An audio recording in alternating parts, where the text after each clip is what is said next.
I opened my banking app and saw it $93.217 gone. All that was left, 17 to 82.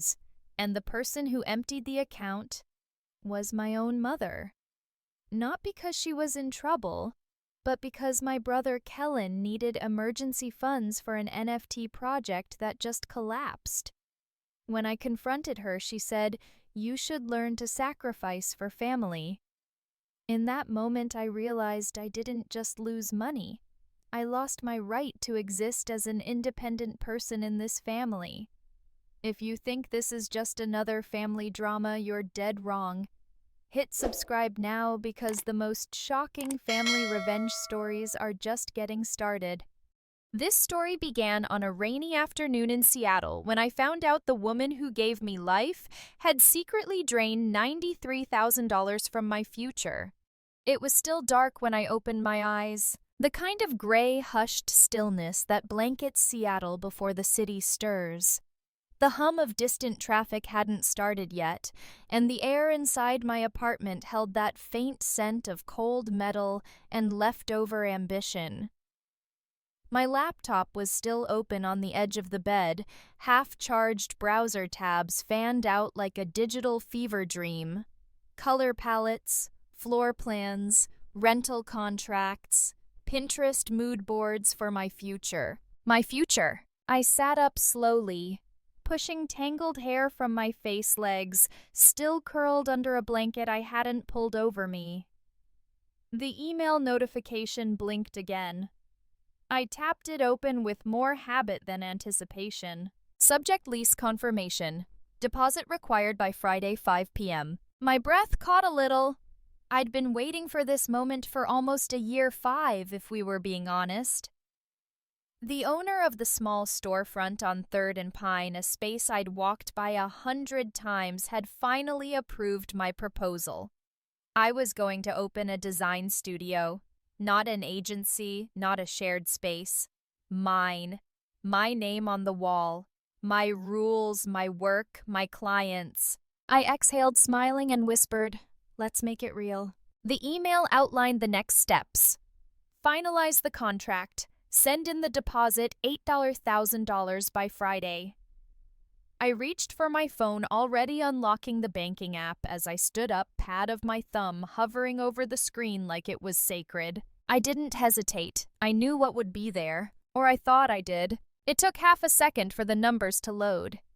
The screen lit up in cool blue-white and a single line of text stared back at me. $17 to $82 available. I blinked. Hit refresh. The number didn't change. Hit it again. Still 17 to 82? My body froze mid-breath like someone had paused me.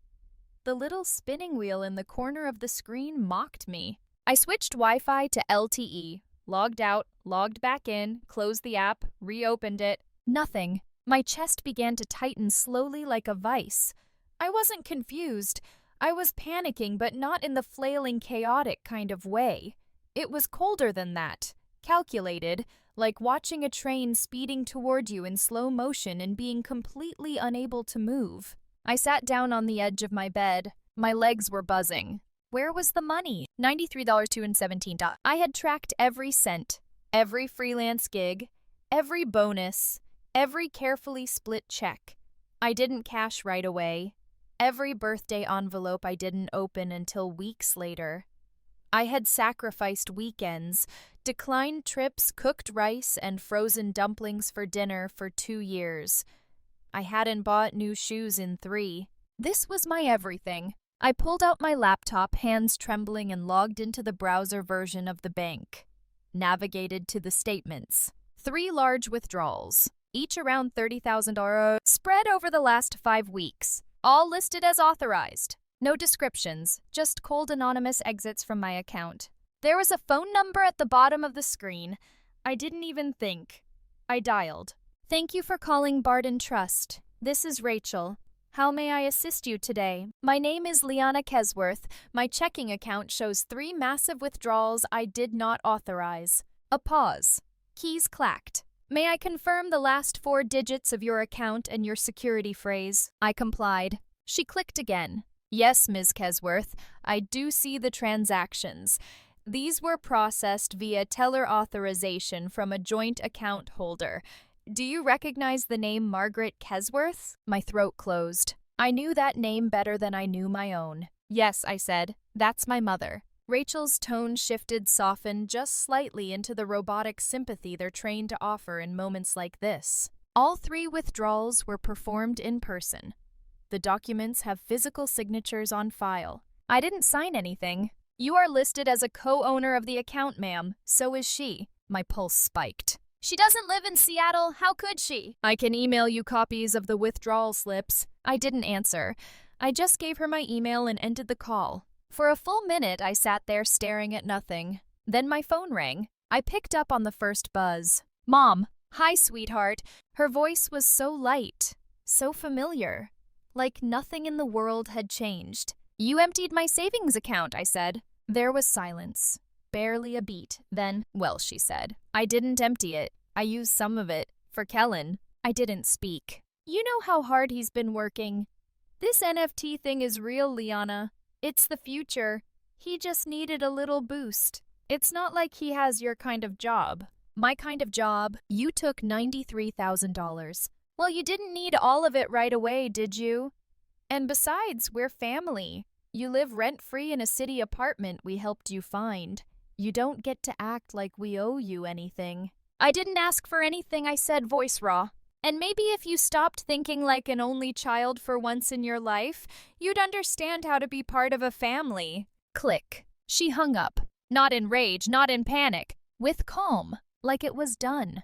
Like the matter had been settled. I stared at the screen of my phone, the red end call button still faintly glowing. She didn't say she was sorry. She didn't ask how I would pay rent or what this would do to me. She didn't even try to explain, because in her mind this was not a crime. This was an inconvenience. I stood slowly numb and walked to the window. Outside, the rain had started. Typical Seattle drizzle like mist with weight. My building faced a small open square, the kind with rusting benches and dying potted trees. The city replaced every 3 months. I'd spent hours there over the years, sketching logos, watching dogs play fetch, picturing what the space might look like if my future studio had a corner unit across the street.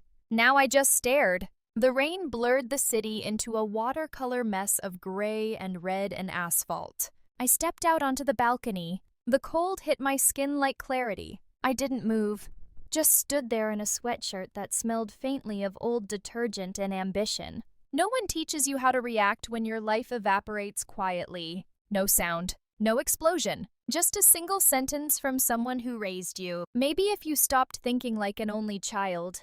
I wasn't sure how long I stood there, unmoving hair dripping into my eyes. Long enough for my phone to die in my pocket. Long enough to hear the city begin to wake around me, buses rumbling to life, footsteps echoing against wet sidewalks. And in that stillness, a single thought took root, cold, bitter, and clear. I didn't just lose money, I lost proof. Proof that I was building something.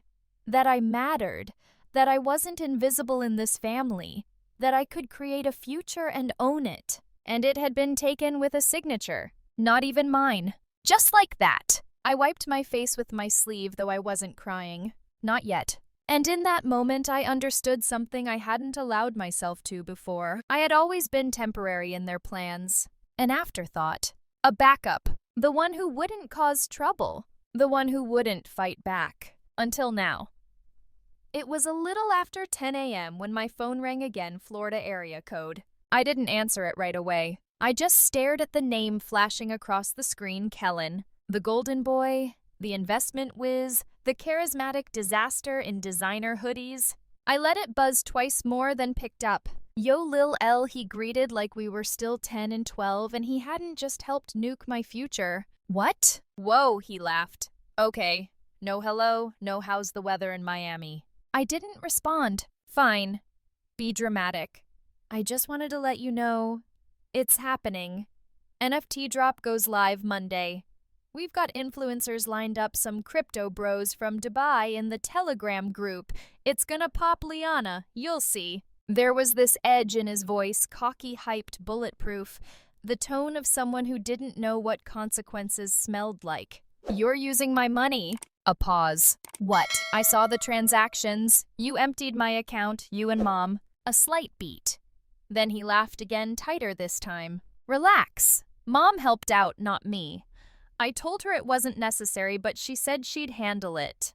Classic mom, right? Always doing too much. You said you didn't know. Hey, I didn't ask for it, okay? She offered. You could have said no. Why would I? He replied, blunt as a fist. It's not like you were using it this second. You've been planning this studio for years. At some point, you gotta launch, right? You froze. I moved. I wanted to scream. I didn't. Instead, I asked, and the part where she forged my signature was that also her being too much. The silence this time was different. Cold. Measured. Then Mom said you wouldn't understand.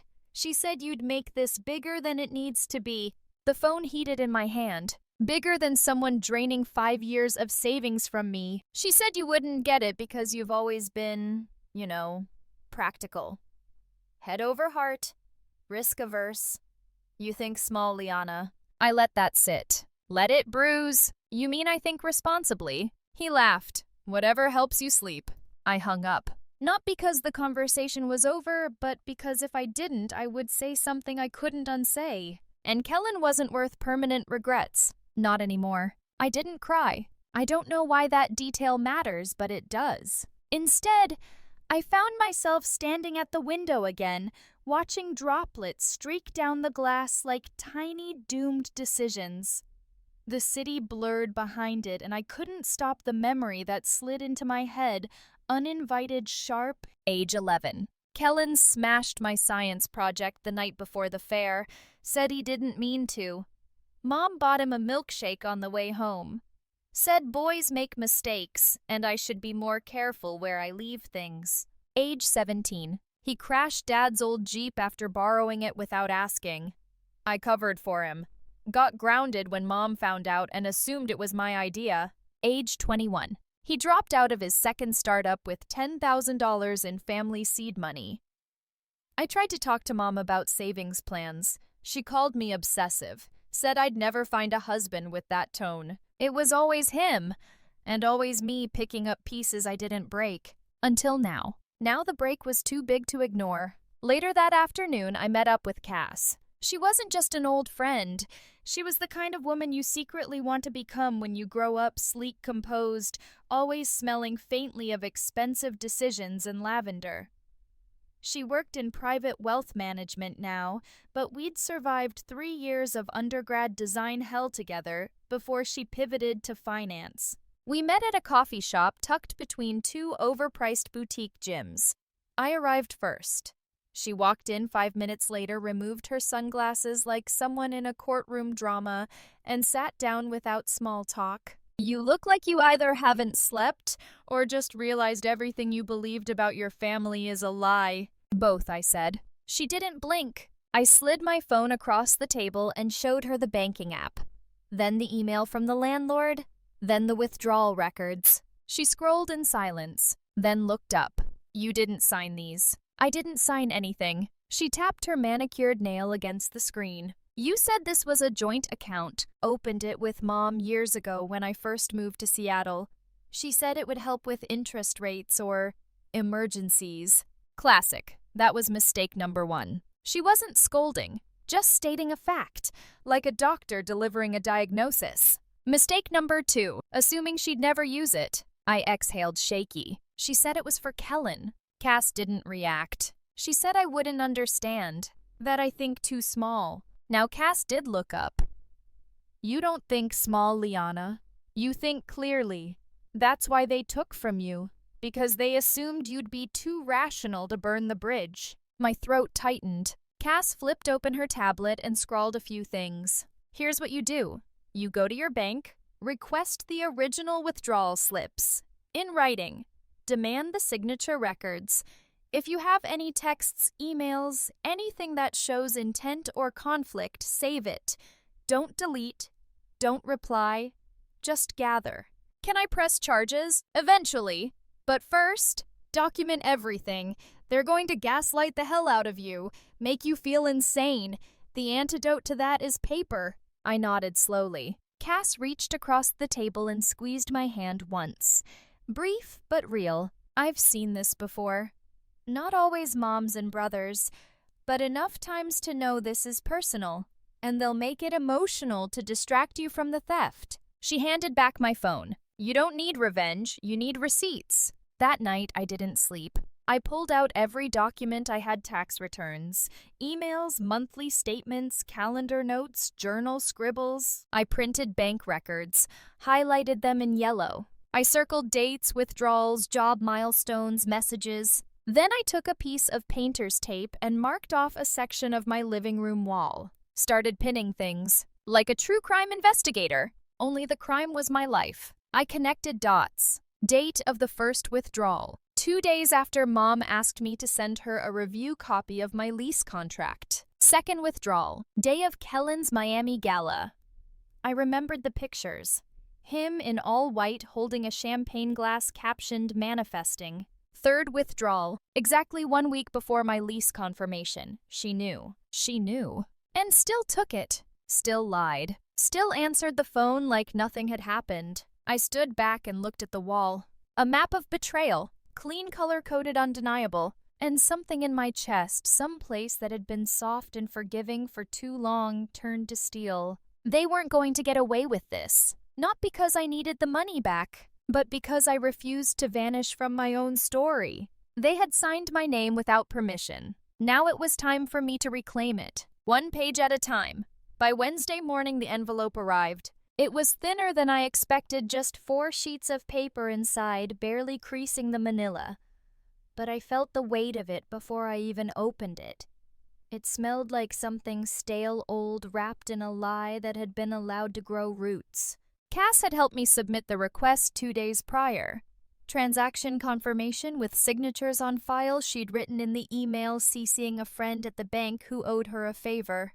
No need for delay. Inside the envelope, withdrawal slips, all with handwritten signatures, all processed in person, all dated over the last 10 years. I sat down at my tiny kitchen table, back straight, pen in hand, like I was preparing for a test I didn't remember signing up for. Slip number 1, July 3rd, 2015, $8,900. Slip number 2, March 18th, 2016, $5,300. Slip number 3, December 2nd, 2017, $14,000. Slip number 4, May 27th, 2019, $22,000. Slip number 5, August 9th, 2021, $31,000. At the bottom of each, a small note in the teller's section: Purpose Family Support. Assistance for Kellen Kesworth. Business expansion. Every single one. I stared at my name, Liana Kesworth, scrawled 5 different ways, and I knew instantly I hadn't signed a single one. The loop on the K was too rounded. The L on one was curved like a cursive lie. Another looked like someone had tried to trace my real signature but couldn't remember how I dotted my IS above, not next to the stem. My signature was tight, deliberate, compressed from years of trying to make myself smaller. These looked like freedom, sloppy confidence, like someone who never thought they'd be caught. I circled each one in red ink like a teacher grading a failing test. Then I reached for my notebook and started mapping the timeline. The pattern was surgical. Every time Kellen had a new project, a clothing line, a mobile app, a fake wellness retreat in Sedona, money moved. And it moved from one place, me. And every single one of those times I'd noticed nothing, because it wasn't enough to sink me. Not yet. Just enough to tilt the balance slightly out of my favor. And then, with the final $90,000, they knocked the whole house down. I opened Kellen's social media next. Not even private. His world was public, loud, performative, empty. First post, January 2016. Back in LA for meetings. Energy's right this time. March 2016, that was slip number 2. Post from July 2019. Blessed to attend CryptoCon. Big things on the way. May 2019 withdrawal, slip number 4. A photo from that same trip showed him in a hotel suite, champagne in hand, tagging 3 minor influencers. Caption, "We move differently. No mention of me, no mention of mom. Just vibes and lies." Then I looked up mom's posts. Hers were less flashy, just Facebook updates meant for church friends and second cousins, but the timestamps aligned too perfectly. A post from December 3rd, 2017, so proud of our Kellen, taking risks, building legacy. I checked the withdrawal slip again. December 2nd. I felt like I was unraveling a sweater I'd been wearing my whole life, pulling thread after thread and discovering it was never warm to begin with. That evening, I opened a drawer I hadn't touched in years. Inside a green plastic folder labeled Bank and ID, I flipped through old W-2s and rent agreements, then stopped at a single page creased down the middle, faint ink fading in the corners. It was a document Mom had asked me to sign in 2014. Upgrade form, she'd said. Something about aligning the account for better security. I was 21, overwhelmed, and trying to print resumes for a job I wasn't going to get. I hadn't even read it. Now I looked closer. Near the top, joint access agreement. Below it, by signing, I consent to the shared authorization of funds at the discretion of both parties. No wonder the bank didn't flinch. I'd unknowingly given them permission. I swallowed the taste of metal in my mouth. It wasn't rage yet. It was disbelief, like someone had slowly been pickpocketing me for a decade, smiling while they did it. By 9 p.m. I called him, not texted, not emailed. I wanted to hear it. I wanted the words. Kellen answered on the 3rd ring. "Hey, everything cool? Just say it." A pause. "Say what?" "That you took my money." "Liana, don't Liana me. You took my money. You spent it. You signed my name or watched someone do it. You knew." He sighed. "You're really going to make this a thing?" "It is a thing. You think you're some kind of victim now?" "I know I am." Newsflash. It was a joint account. You left it accessible. That's not theft. That's oversight. That's you not reading the fine print. You used me. I used a resource. You weren't using it. You just let it sit there like some sacred pile of virtue. For what a pipe dream, studio. It wasn't your call. It wasn't just mine either. He said that last line like it was a checkmate, like he was proud. That money was meant for something real. It was real, he replied. Real investments, real risk, something bigger than just another design shop tucked behind a bakery. I almost laughed. He thought I was small. Still, he always had. "You're not going to apologize." "For what?" "Using something available to me. Being smarter with time than you. You didn't build anything. You stole." "No," he said with the arrogance of someone who truly believes himself. "I claimed what was ours. You just thought it was only yours." Then he hung up. No crash, no curse, just silence. For the first time in years, I wanted to break something. Instead, I stood in front of the wall, now filled with dates, arrows, printouts, highlighted timelines, and added the last phrase with the black marker underlined twice. I just claimed what was ours. That was their thesis. That I didn't lose the money. That I never really owned it to begin with. That my work, my savings, my life was somehow theirs to repurpose. And if that was true, then the battle ahead wasn't just about a bank account. It was about authorship, about ownership, about identity. They'd signed my name over and over again, but they forgot the most dangerous part of stealing from someone who documents everything. Eventually, they start documenting you. The dining table had always been a stage. Every holiday, every birthday, every forced Sunday dinner, same table, same seats. Dorian at the head like some suburban king with a cracked crown.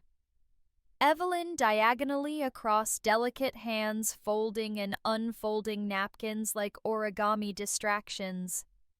Kellen directly across from me, always stretching his legs too far under the table like even his posture was entitled to more space than mine. This time wasn't a holiday, it was just a Tuesday. But it felt like a funeral. 3 plates, 3 glasses of red wine, 3 people pretending they weren't sitting in a house made of wet paper and gasoline. No one spoke. Not even the clink of utensils.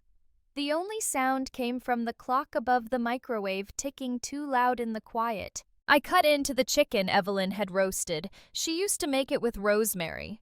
This one tasted like cardboard. I didn't come for the food. I came for the answer. And I wasn't going to wait for dessert. Mom, I said, finally breaking the silence. How many times did you sign my name? The words dropped like a body. Her fork paused mid-air, trembling slightly. She didn't look up. Kellen snorted. God, are we still on this? I ignored him. My eyes were on her. Evelyn blinked slowly, then set her fork down with the delicacy of someone defusing a bomb. She began. I slid the folder across the table. Withdrawal slips. Signature comparisons. A spreadsheet with highlighted entries and scanned dates. She stared at it. Didn't touch it. Didn't deny it. Her face didn't even change. Kellen leaned back in his chair and exhaled loudly. You're really doing this, huh? I turned to him slowly. Doing what? This whole courtroom monologue vibe. It's weird. You think this is dramatic? You're acting like someone died. Something did die, I said. Trust, belonging, basic decency. He rolled his eyes. It's money, Liana. Calm down. I looked back at Evelyn. Still nothing. Still silent. Like if she didn't move, the truth wouldn't stick to her. I stood. For a long time I thought maybe I was the one being too sensitive, I said quietly, picking up one of the slips, holding it in the air like a piece of evidence. But I know my own signature. And this is a stranger's handwriting wearing my name. Evelyn's hands clutched each other under the table. The same hands that once held my face when I cried over a failed test. The same hands that clapped when I presented my first art portfolio. The same hands that signed away 5 years of my life and didn't flinch. I dropped the slip on the table. You used me. We helped you, she said suddenly, voice thin and forced. We always helped you. You helped yourself. To what? The savings of the daughter you called too intense for 20 years. Stop it, Kellen barked. You sound crazy. I turned to him. You took my money. He smirked. We all lived in this house, shared food, shared space, shared burdens. That account was mine. That account was ours. Then why was my name the only one earning? He didn't answer. I didn't wait for him to. I reached into my bag and pulled out a small sheet of paper, unfolded it, set it down in front of Evelyn. It was the account upgrade form from 2014. The one she told me to sign in a rush before work. The one that allowed her to become co-owner. The one with her instructions written in blue ink on a post-it note that read, "Just sign at the bottom. Trust me." I tapped it once. This is where it started. Evelyn didn't look up. I waited. When she didn't speak, I gathered my things. Kellen laughed quietly like he was bored, like I was a bad show playing too long. Family's supposed to be more than money, he muttered. I paused by the doorway. That's rich coming from the guy who built his empire with someone else's savings. It was an NFT you'd never understand. No, I said. I never will understand how anyone with a conscience could smile while siphoning someone else's dreams. I turned back toward Evelyn. She still hadn't moved. Say something, I said, voice sharp now. Anything. She blinked, then whispered almost too softly, family comes first. I felt my spine lock. Then maybe I'm not part of this family, I said and walked out.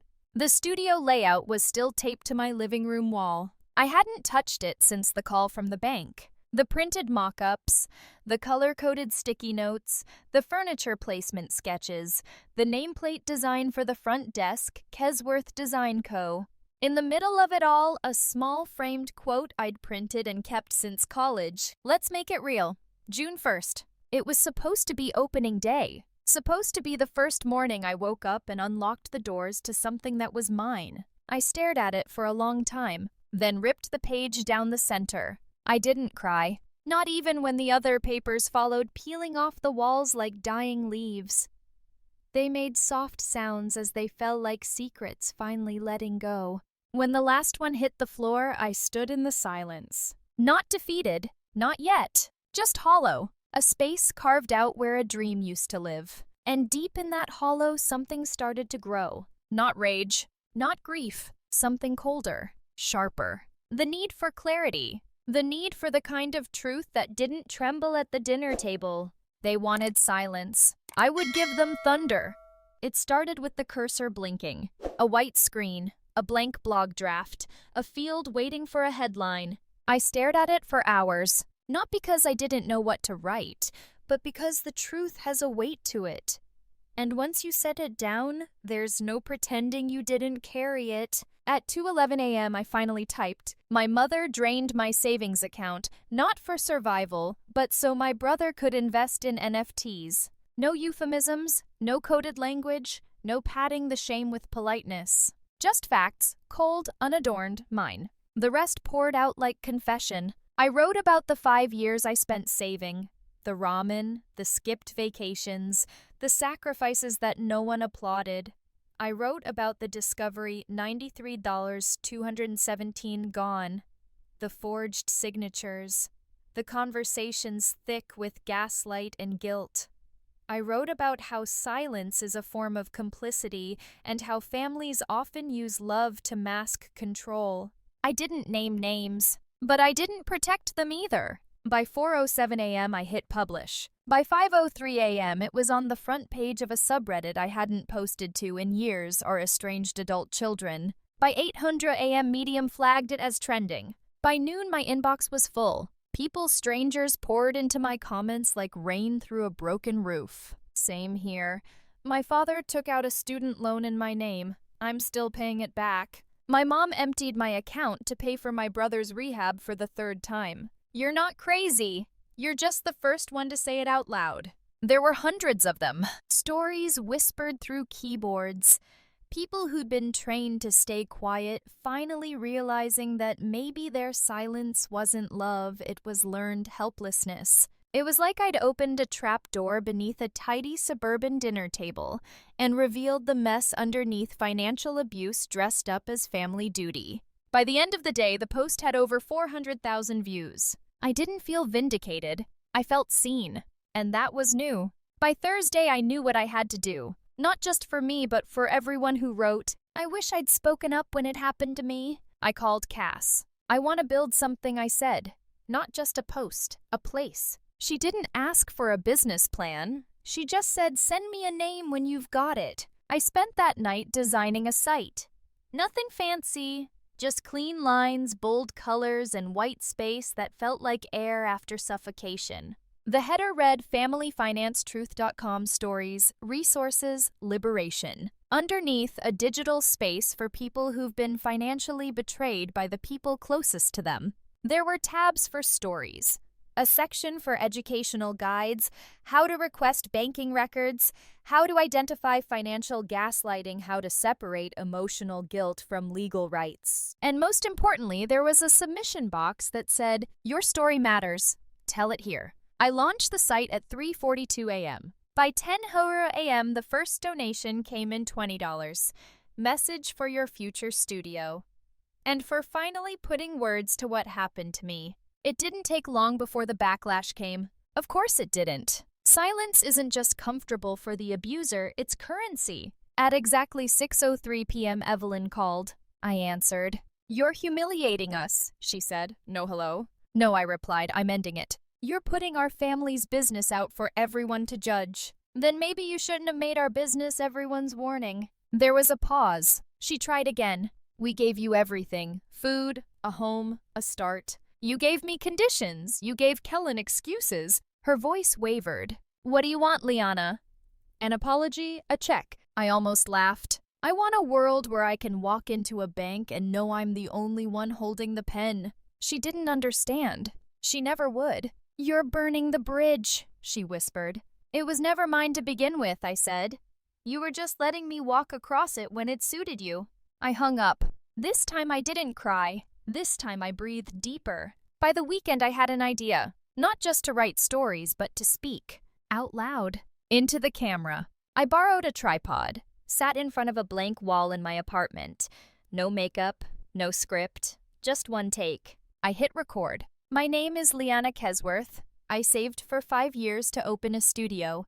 1 week before signing the lease, I found out my entire savings account was emptied by my own family. Not because they needed it, but because they assumed I wouldn't fight back. I paused. Let the silence stretch. This isn't a sob story. This is a survival story. And if it's happened to you too, it's time to talk. I ended with a link, familyfinancetruth.com. The video went up at 9:12 p.m. on TikTok, Instagram, and YouTube Shorts. By morning, it had 800,000 views. By Sunday, it had 2.3 million. People started tagging me in their own stories.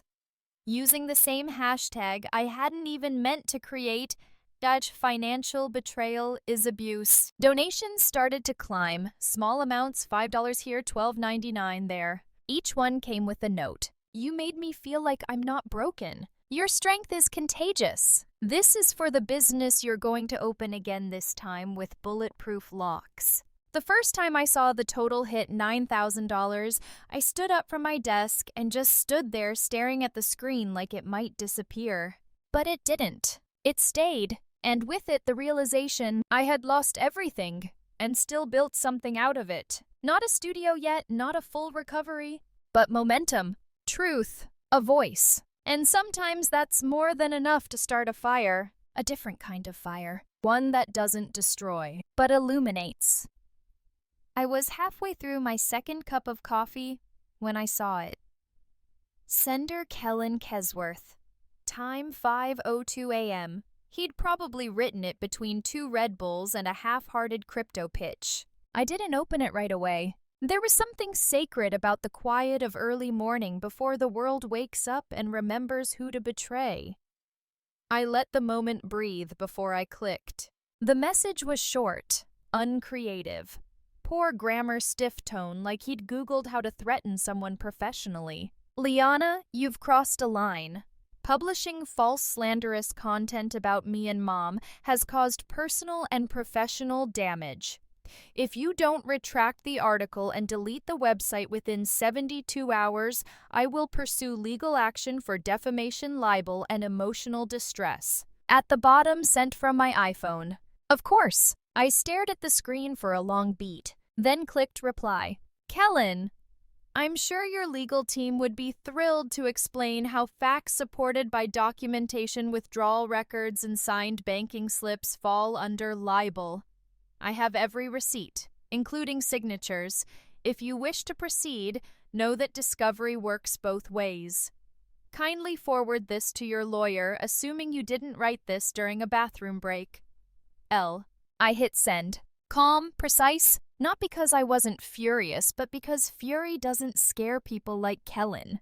Evidence does. Later that morning, I met Victor. Cass had arranged it. Said she trusted him because he never smiled unless he was about to win something.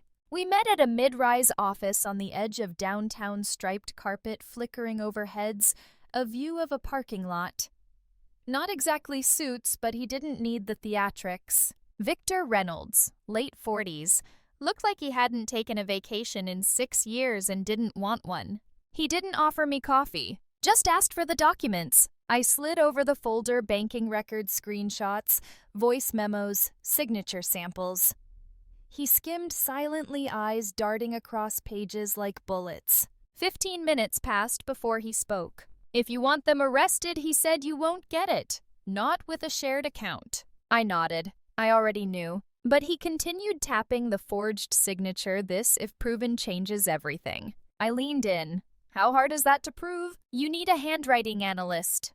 A certified one. Chain of custody. Expert testimony. It's a process. And worth it. He looked up straight into my eyes. Only if you're ready to burn this to the ground. I held his gaze. I'm past ready. Victor leaned back, crossed his arms. Then forget the lawsuit for now. You're not trying to win money, you're trying to drag the truth into the light. So let's do that. Publicly. I raised an eyebrow. What do you mean? You're already gathering traction. Use it. Make them respond. Force the story out of hiding. I blinked. You mean go louder? I mean, he said, folding his hands like he was cracking a safe, make it impossible for them to keep lying. That night I went live. Not to cry, not to rage. To teach. I titled the stream, 10 Signs You're Being Financially Controlled by Family, and What to Do About It. I sat in front of the same wall I'd filmed my first video against. Only this time there was a small framed sign behind me. Silence is not love. The chat filled quickly. 2,000 viewers in under 10 minutes, then 5,000. I started simple. 1. They make you share accounts for your safety. 2. They ask you to sign things quickly. 3. They offer to manage your money but never show you the statements. 4. They discourage financial independence by calling it selfish. 5. They call it help when they withdraw your savings. 6. They react with guilt when confronted, not accountability. 7. They use your love as collateral. 8. They say you owe us every time you succeed. 9. They never repay, only justify. 10. They make you feel crazy for wanting autonomy. People were commenting faster than I could read. This is literally my dad. I thought I was alone. I'm shaking. Every single point. How do we get out of it? I closed with one sentence: you don't owe loyalty to manipulation. The stream hit 500,000 views by morning. My inbox exploded, so did my donation account. But what surprised me most, it wasn't the strangers. It was the friends from before. College roommates, former coworkers, a barista who once watched me cry into a croissant. They all said the same thing: I wish you'd told us sooner. To which I wanted to say I didn't know I could. The first reporter reached out that afternoon. A woman named Jess Tran from the Seattle Daily. She had a soft voice and a sharp mind. Told me she'd seen the video through a parenting group chat of all places. Said the headline wrote itself. Do you mind if I ask? She hesitated slightly. Is your last name Kesworth? I didn't answer right away. She continued. It's just, I recognize the name. Your brother Kellen. He was on that panel 2 months ago. NFT startup guys, right? Spoke at the local FinTech Expo. Of course he had. Yeah, I said quietly. That's him. Jess didn't push. Just asked if I had documents to support my claims. I sent her everything. Every form, every note, every forged withdrawal. I even sent the photo of the Post-it Mom had once attached to the signature form. Just sign here. She thanked me and hung up. The article ran 2 days later. Front page. Designing her exit, Seattle woman exposes decade-long family financial abuse. The photo was just my hand holding a pen over a blank check. No face, no name in the byline. But everyone knew. Everyone. By midnight, Kellen posted on his Instagram story, white background, black letters, font impact, text, don't believe everything you read. Especially from people who've always played the victim. Subtle as a brick. His followers responded the way followers do, either with blind defense or popcorn emojis. But this time something cracked. In his own comments section, someone dropped a link to my live stream. Then someone else posted a screenshot of the banking slips. Then someone anonymous posted a screen grab from 2019 Kellen at CryptoCon holding up a champagne bottle with the caption, "Another win. Thanks, Mom." The thread lit up. Half support, half suspicion, all noise. And in that noise, something shifted. Because once the story breaks containment, once it belongs to the public, you can't bury it under holiday photos and inspirational captions anymore. The truth had claws now, and it was hungry. Victor called the next morning. You just turned the corner, he said. I didn't need to ask which one. The one where it stops being private pain and starts being a public reckoning. I exhaled long and deep and whispered good. Because if they weren't afraid yet, they were about to be. It was Victor who broke the silence. He didn't call, he showed up. Same gray blazer, same dark eyes, but this time with a spark tucked in his voice like a lit match. You've been invited, he said. I blinked. To Channel 9. Evening segment. They want your voice. Not your silhouette. Not your hand holding a document. You. The whole truth, face, and name. He dropped a folder on my desk. Inside a consent release segment outline and a printout of the email from the producer. I stared at my own name in bold. Guest Liana Kesworth, financial betrayal survivor, designer, and advocate. I didn't say anything for a long time. Victor didn't push. He never did. He just waited, still patient like an old tree used to storms. When I finally spoke, my voice came out quieter than I expected. If I do this, they'll see me. They already do, he said, but this time they'll hear you too.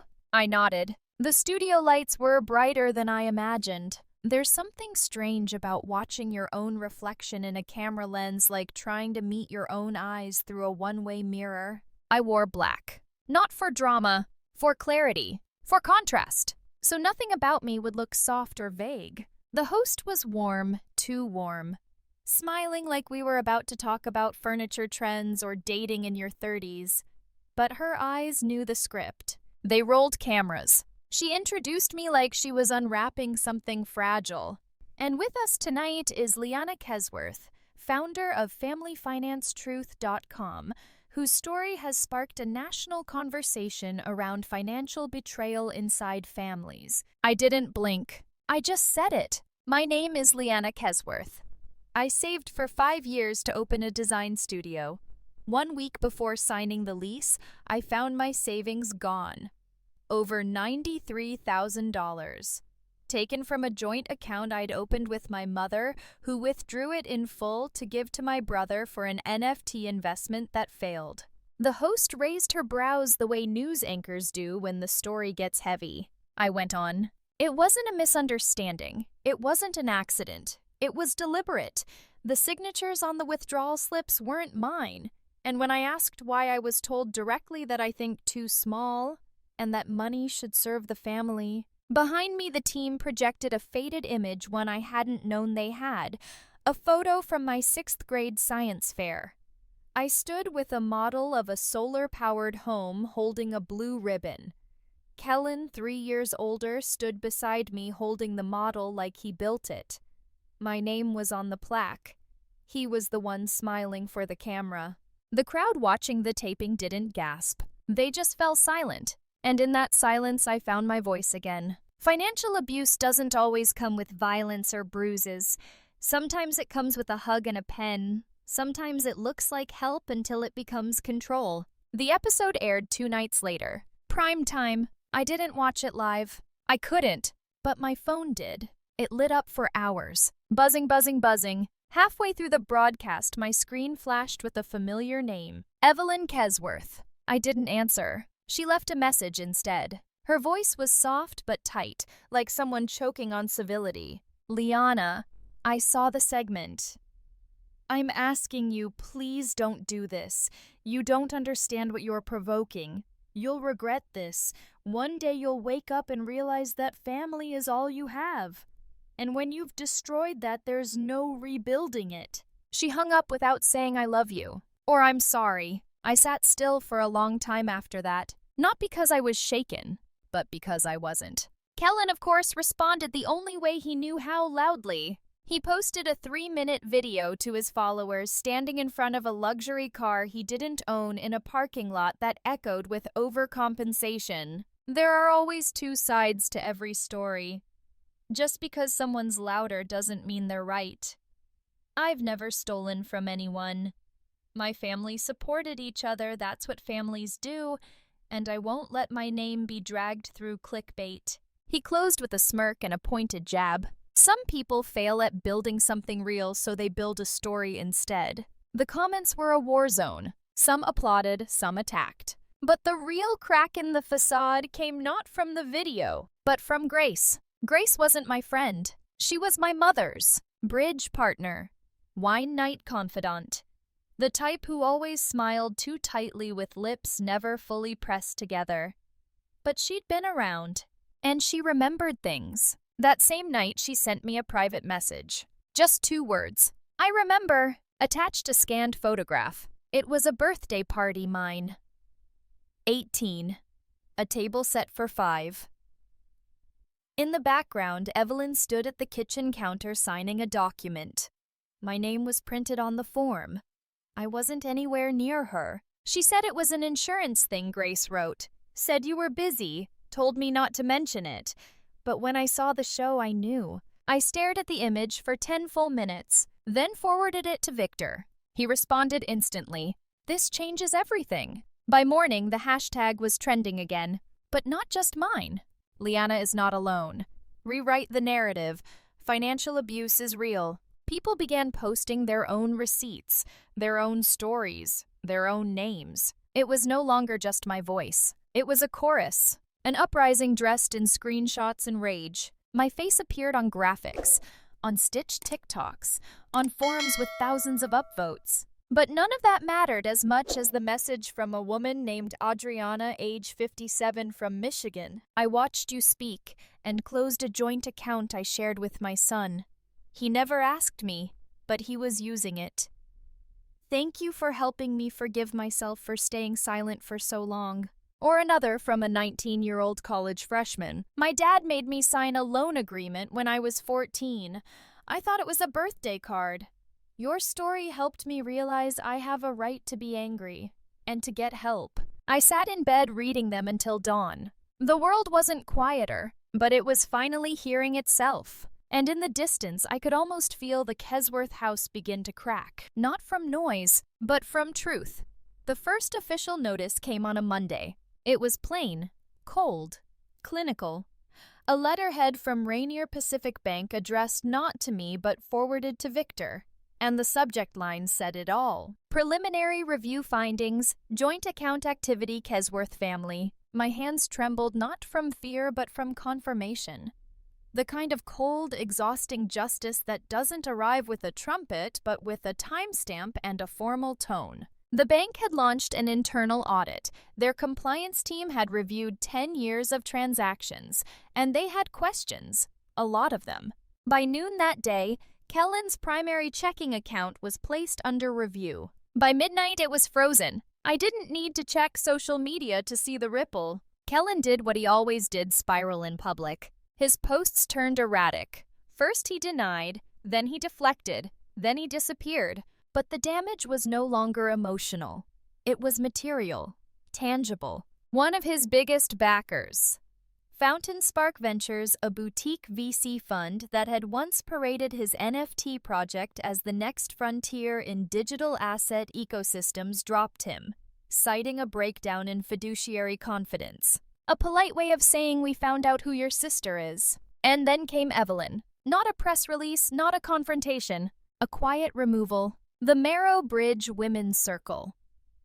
A philanthropic board she had chaired for 6 years quietly replaced her name on their website. The bio that once read mother, advocate, community leader, was now just vacant. No apology, just erasure. I got the call from Aunt Rena first. She didn't cry. She didn't yell. She whispered. They're doing a family dinner this Sunday. Without you, Evelyn said. You made your choice. I looked out the window. It was raining again in Seattle, the kind that blurred everything cars' faces memories. I closed my eyes and said nothing. She told everyone you'd rather be famous than be family, Rena added quietly. Maybe I said because fame doesn't forge checks in my name. She went silent. But she didn't hang up. And that silence, that was the sound of another fracture. Quiet, irreversible, clean.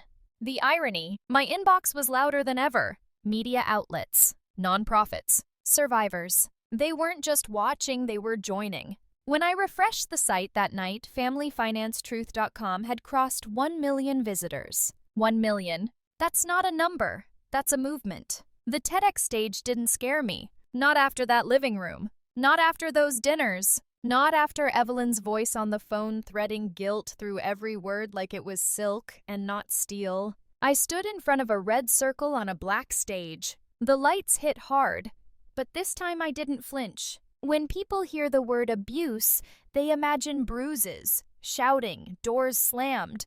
But what if the bruise was your credit score?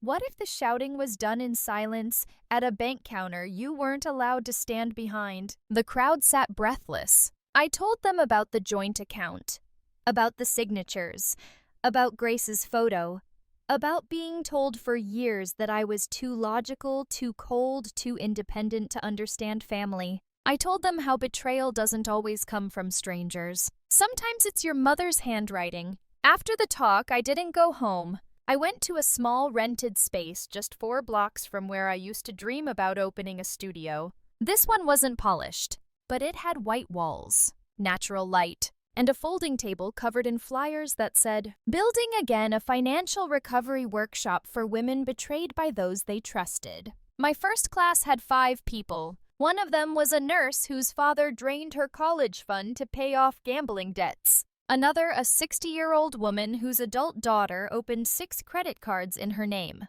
No one talked loudly, but every story echoed louder than applause. We cried. We laughed bitterly. We learned what power sounded like when it returned to your own voice. One day a girl came in with shaky hands and a trembling breath. "I read your blog," she whispered.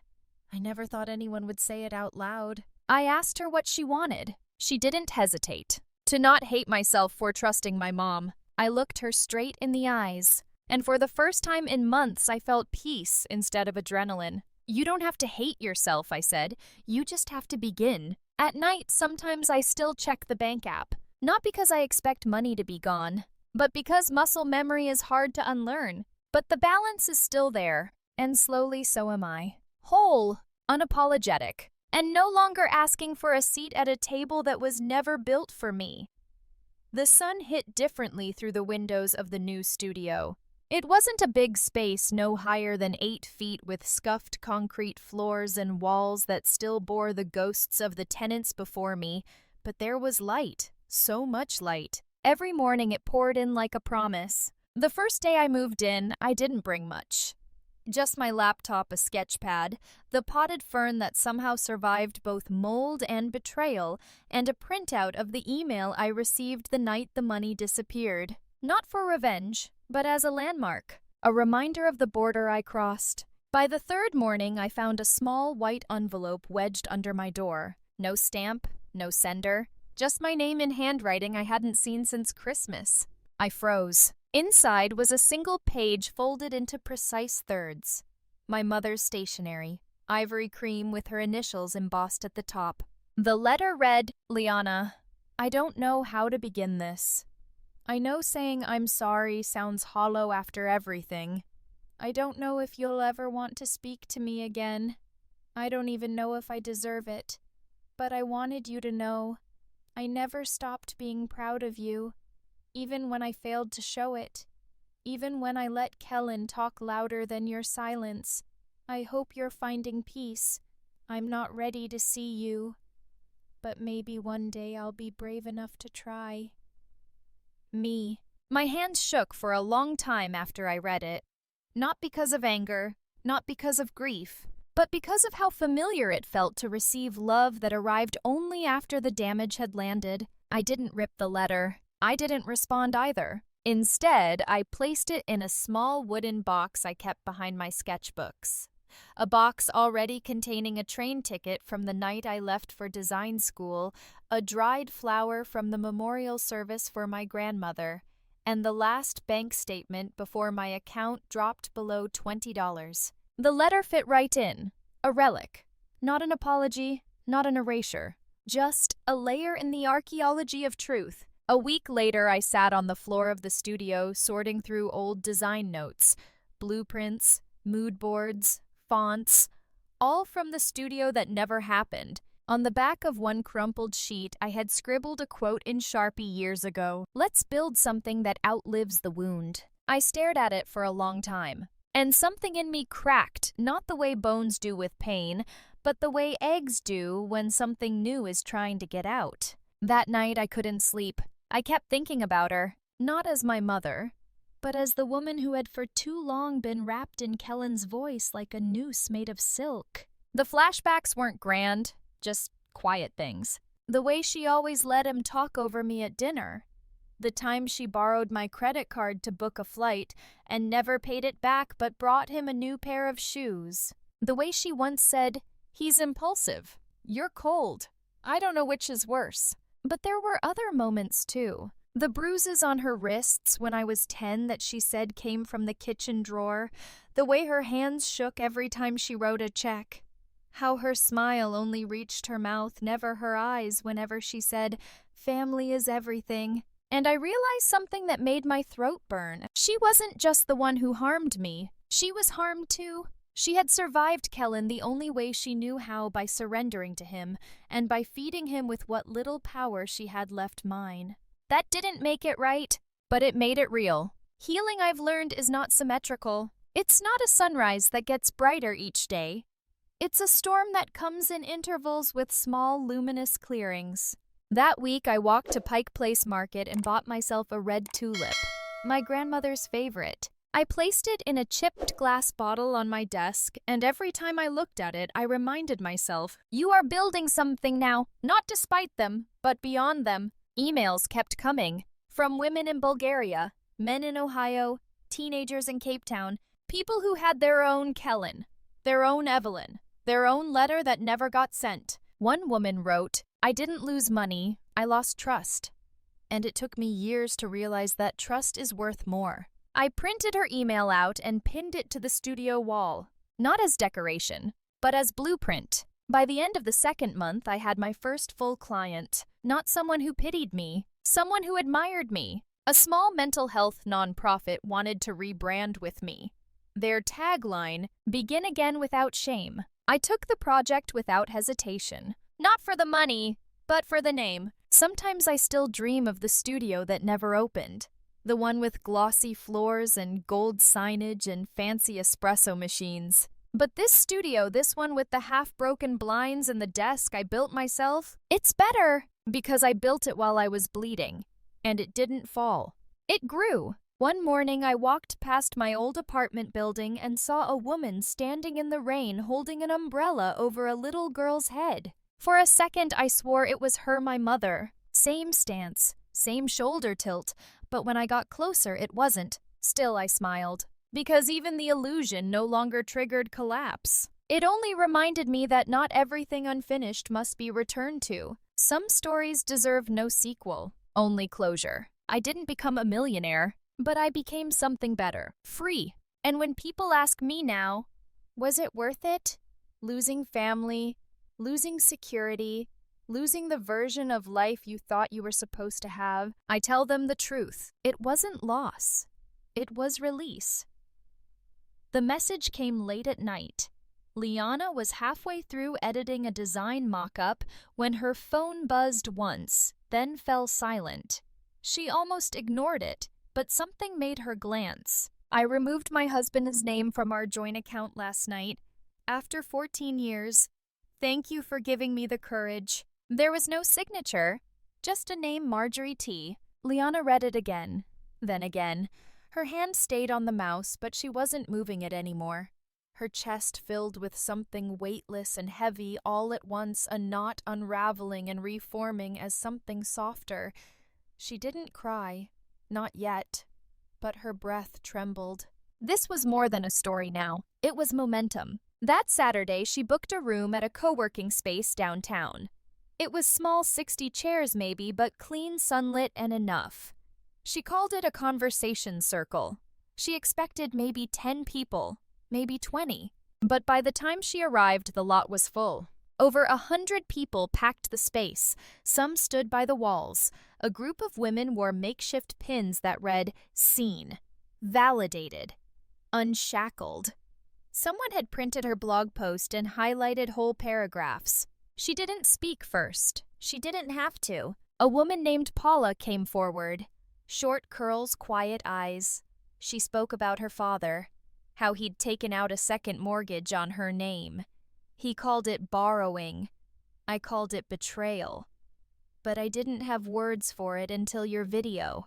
The room clapped not because it was polite. They clapped because they knew, because they needed to. Then Joseph stepped forward, tall, mid-40s, hands visibly shaking. My sister convinced our mom to co-sign a loan, then used it to buy a Tesla and never paid a cent. My mom thought it was normal. She's family, she said. I thought I was crazy for being angry. His voice cracked. But I'm not. I'm not crazy. I was just alone. Every word felt like cutting a wire on a bomb that had been ticking quietly inside someone for years. One by one, the room released 1,000 unspoken stories. Liana stood at the back.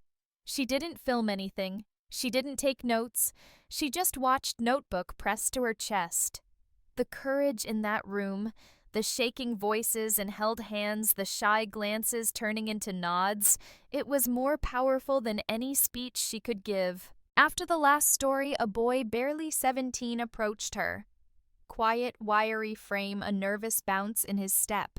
"I just wanted to say, thank you," he said. She smiled. "For coming." He shook his head. "For not backing down." "My mom showed me your TEDx." At first I thought she was overreacting, but now I get it. I've seen what silence does. Liana said nothing. She just looked at him, this kid standing on the edge of his own fight, and felt something shift inside her. He added, "I want to study law because of your story." It wasn't a compliment. It was a baton passed across generations. The next morning, under a clean sky and a breeze that smelled like new paper, a sign went up. Keyline Studio Designed Not Inherited. It stood tall on a matte black wall just above a soft wooden doorway Liana had chosen herself. No architects, no investors, no one else's name on the lease. This time it was all hers. Inside, the floors were concrete, polished and raw. She hadn't filled it yet, just a few frames, a table, a large mood board with pinned prints.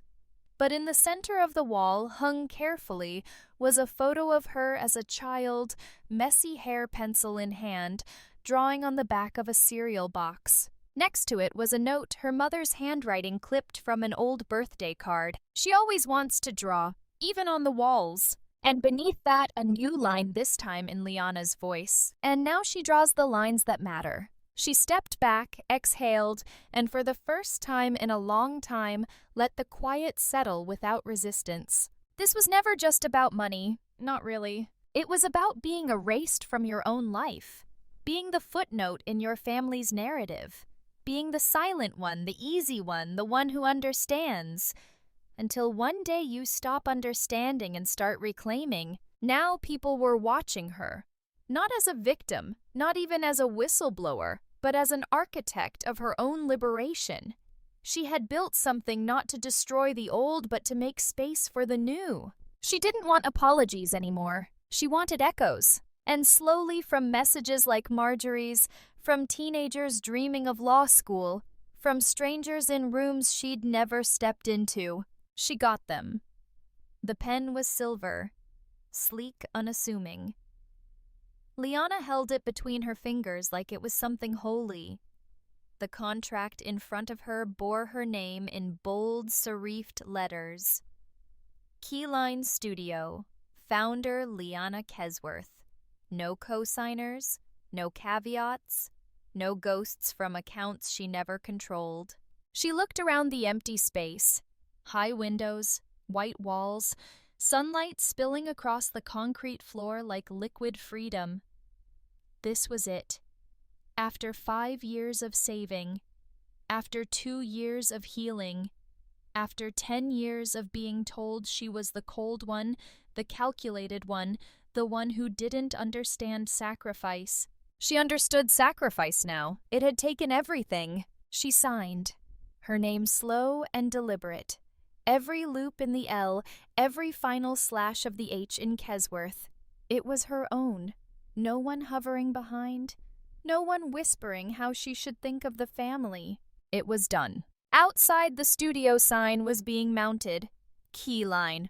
All uppercase, as bold as the life she was claiming. She didn't watch them finish. She stayed inside alone, letting the silence fill her like breath. By noon, she was at the FamilyFinanceTruth.com meetup in downtown Seattle. She didn't say much. She didn't have to. People hugged her like they'd known her for years. A woman from Arizona brought her daughter. "You saved us," she whispered. "He almost drained everything we had."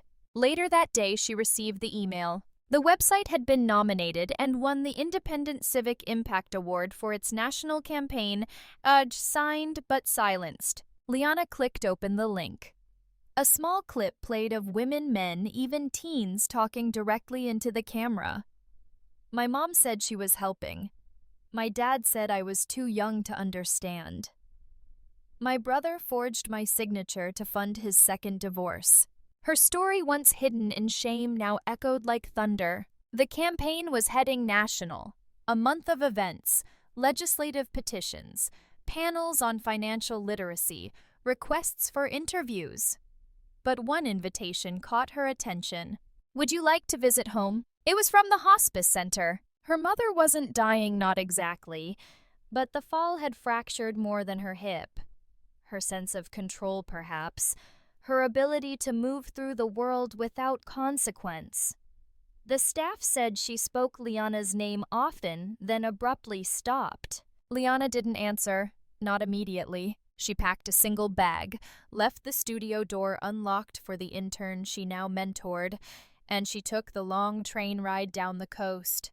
No one knew she was coming. When she arrived, the town looked the same, as if nothing had exploded here. The Kesworth family name still sat heavy on the iron gate of their old estate. The trees still whispered the same secrets. Her mother's room was warm. Window-open curtains gently lifting with the breeze. No monitors, just a small lamp and the soft hum of time passing. Liana didn't knock. She walked in. Her mother was awake, pale, older than she remembered, or perhaps finally stripped of the masks. "I wasn't sure you'd come," the woman said. Liana didn't sit. She didn't cry. She placed a small white envelope on the bedside table. Her mother looked at it. "What's this?" "It's not forgiveness," Liana said quietly. "It's not punishment either." The older woman didn't reach for it. "I thought I was protecting the family," she said, voice brittle. "I know," Liana replied.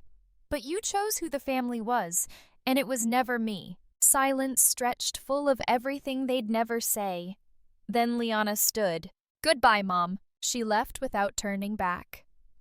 Outside, the air was bright, clean. She walked alone down the long gravel driveway, shoes crunching in rhythm with her heartbeat. At the train station, she opened her phone. There was a message from a high school student in Michigan. "After watching your talk, I confronted my parents. I have my own account now. Thank you." Another message. A woman in her 50s. "I found courage in your story. My brother no longer controls our family trust." Then one from TEDx video, now at 2 million views. "Want to speak next year?" She smiled. Back in Seattle, the studio was alive. Plants in the corners, samples of design projects pinned on soft boards, clients coming in, interns typing music playing softly in the background. On the wall behind her desk hung the original post, the blog entry that started it all. Framed now. She never edited it, not once. Near the entrance, the intern asked, "Hey, there's a woman here for a walk-in consult." Liana glanced up. "You can take it." The girl hesitated. "She asked for you specifically." Liana stepped out. A woman, maybe 40, nervous hands.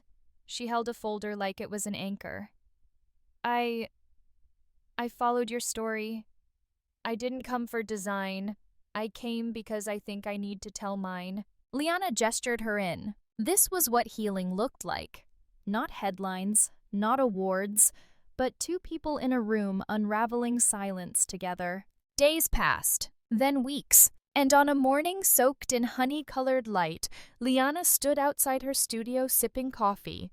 She looked at the sign again. Keyline Studio. Designed, not inherited. She pulled her phone from her pocket and opened her calendar. A new event flashed: legislation hearing, Financial Coercion Reform Act testimony requested. She tapped accept. At that moment, she remembered the envelope she'd left beside her mother's bed. She knew what it said. She'd written it days before. "Freedom was never something I needed to take from you.